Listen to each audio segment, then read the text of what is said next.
जो Bharatiya Janata party CAA को एक ऐतिहासिक फैसला बता रहे हैं, आज यही फैसला उनके ऊपर उल्टा पड़ता नजर आ रहा है। देश और विदेश में इसका जमकर विरोध किया जा रहा है। यूएन से लेकर अमेरिका तक इस कानून को मुस्लिम विरोधी कानून बताया है। संयुक्त राष्ट्र कहना है कि यह कानून भेदभावपूर्ण है। वहीं पर दिल्ली के मुख्यमंत्री अरविंद केजरीवाल ने इस फैसले का पुरजोर विरोध करते हुए भाजपा पर जमकर निशाना साधा है।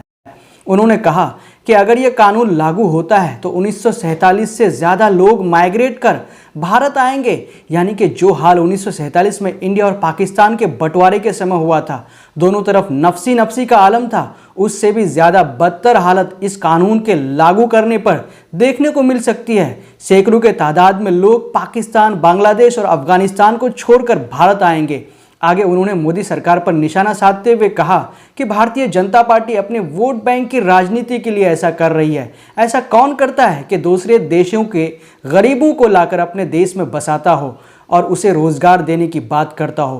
पूरे दुनिया में मात्र इकलौती भारतीय जनता पार्टी ऐसी पार्टी है जो उल्टा कर रही है। 10 साल तक सत्ता में रहने के बाद इन लोगों को सीए की बात करनी पड़ रही है। अगर 10 साल में कुछ अच्छा काम कर लिए होते तो शायद आज सीएए की जगह अपने कामों पर वोट मांग रहे होते। आज देश के सामने सबसे बड़ी समस्या महंगाई और बेरोजगारी की है। किसी को भी घर चलाना मुश्किल हो रहा है। इतनी ज़्यादा महंगाई हो गई है, देश में कमर तोड़ महंगाई हो गई है। उधर हमारे युवा ठोकर खा रहे हैं रोजगार के लिए, उनके ऊपर डंडे और लाठियां बरसाई जा रही है। ऐसे समय में सरकार महंगाई और बेरोजगारी का हल निकालने के बजाय सीएए की बात कर रही है। यह कितनी बड़ी दुख की बात है। अपने देश के नौजवानों को रोजगार न देने के बजाय वो पाकिस्तान के बच्चों को यहाँ पर बसाकर उन्हें रोजगार देने की बात कर रहा है। हमारा पैसा उन पर खर्च करने की बात कर रहे हैं। हमारे देश में बहुत सारे लोगों के पास रहने के लिए घर नहीं है, लेकिन वो पाकिस्तानियों को यहाँ पर बसाकर उनको रहने के लिए घर देने की बात कर रहे हैं। अजीब बात है ना। बीजेपी की केंद्र सरकार से हमारे बच्चों को रोजगार दिए नहीं जा रहे, पाकिस्तान से लोगों को लाके उनके बच्चों को रोजगार देना चाहते हैं। हमारे लोगों के पास तो घर नहीं है, भारत के तो ढेरों लोग बेघर हैं, लेकिन बीजेपी वाले पाकिस्तान से लोगों को लाके उन्हें भारत में बसाना चाहते हैं, उनको घर देना चाहते हैं। हमारे रोजगार उनके बच्चों को देना चाहते हैं, हमारे हक के घर उनमें पाकिस्तानियों को बसाना चाहते हैं। भारत सरकार का जो सरकारी पैसा हमारे परिवार और देश के विकास पे खर्च होना चाहिए, वो पैसा पाकिस्तानियों को भारत में बसाने पे खर्च किया जाएगा। इन 3 देशों में लगभग 2.5 से 3 करोड़ अल्पसंख्यक हैं। ये तीनों बहुत गरीब देश हैं। जैसे ही भारत के दरवाजे खुलेंगे, इन 3 देशों से भारी भीड़ हमारे भारत में आ जाएगी। अगर इन 2.5-3 करोड़ में से 1.5 करोड़ लोग भी भारत आ गए तो कौन देगा इनको रोजगार? कहां बसाओगे इनको? बीजेपी वाले अपने घर में बसाएंगे क्या इनको? इनके अपने घर में रखेंगे क्या इनको? बीजेपी वाले देंगे क्या इनको रोजगार? कौन देगा इनको रोजगार? आगे उन्होंने कहा कि पिछले 10 सालों में 11 लाख से ज्यादा उद्योगपति और अमीर लोग भारतीय जनता पार्टी के गलत नीतियों के कारण भारत देश छोड़कर चले गए।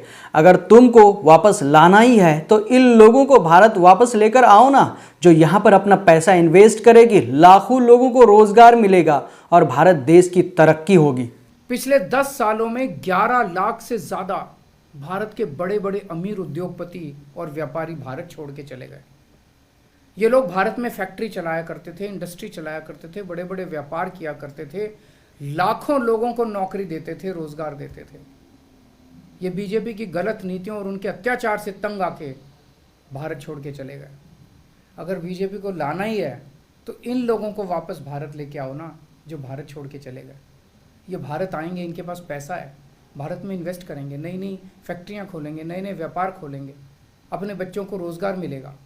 ये क्या बदतमीजी है कि बांग्लादेश के, पाकिस्तान के और अफगानिस्तान के लोगों को हमारे देश में लाके बसाएंगे और उनको हमारे बच्चों के हक के रोजगार उनको देंगे।